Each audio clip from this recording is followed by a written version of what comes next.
Bonjour. J'aurais voulu être avec vous en personne, mais ce n'est malheureusement pas possible. Votre assemblée annuelle est très importante pour moi, pour vos membres et pour l'AEFO.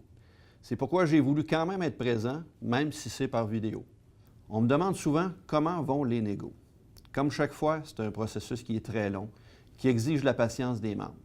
On ne peut pas faire accélérer le processus, mais on peut au moins dire ceci. Les membres ont assez donné. Vous avez fait des sacrifices. Vous avez fait votre part. Et ça, il faut que le gouvernement et votre employeur en tiennent compte. La position de l'AEFO est très claire. On ne peut pas toujours donner. Je peux vous assurer que l'AEFO est prête, et depuis longtemps, à faire ce qu'il faut pour assurer le succès de ces négociations. Une autre chose qu'il faudrait que le gouvernement et votre employeur comprennent, le bien-être des élèves passe par le mieux-être de toutes celles et ceux qui travaillent en éducation. Pour le succès scolaire des élèves et de nos enfants, ça prend du personnel enseignant qualifié. Et justement, on risque d'avoir une pénurie d'enseignantes et d'enseignants si le gouvernement continue sur la même voie. Voici la raison.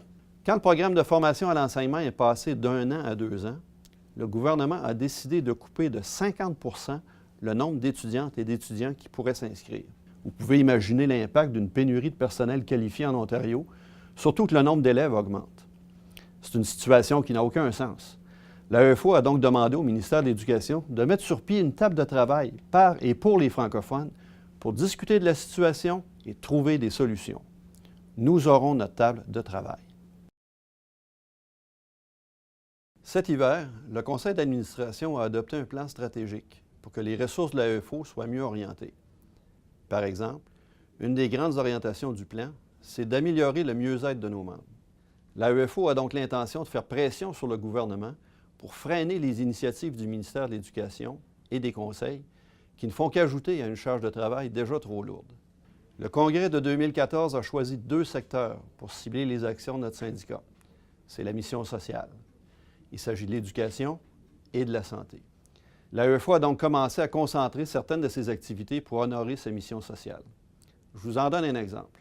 Il y aura éventuellement une toute nouvelle section dans le site Web de l'AEFO sur les ressources disponibles pour nos membres en ce qui a trait à la santé mentale. Les négos restent certainement un des sujets qui suscite un grand intérêt chez nos membres. Je vous invite à en parler entre vous, à partager de l'information, à vous intéresser de plus près aux affaires syndicales. L'AEFO existe pour vous appuyer et pour améliorer vos conditions de travail. J'aimerais remercier celles et ceux qui agissent en votre nom avec détermination et passion, que ce soit vos élus, les membres du conseil d'administration, les présidences, les agentes et les agents, les délégués syndicales et les délégués syndicaux, ainsi que le personnel dans nos bureaux un peu partout dans la province. Sur ce, je vous souhaite une excellente assemblée annuelle.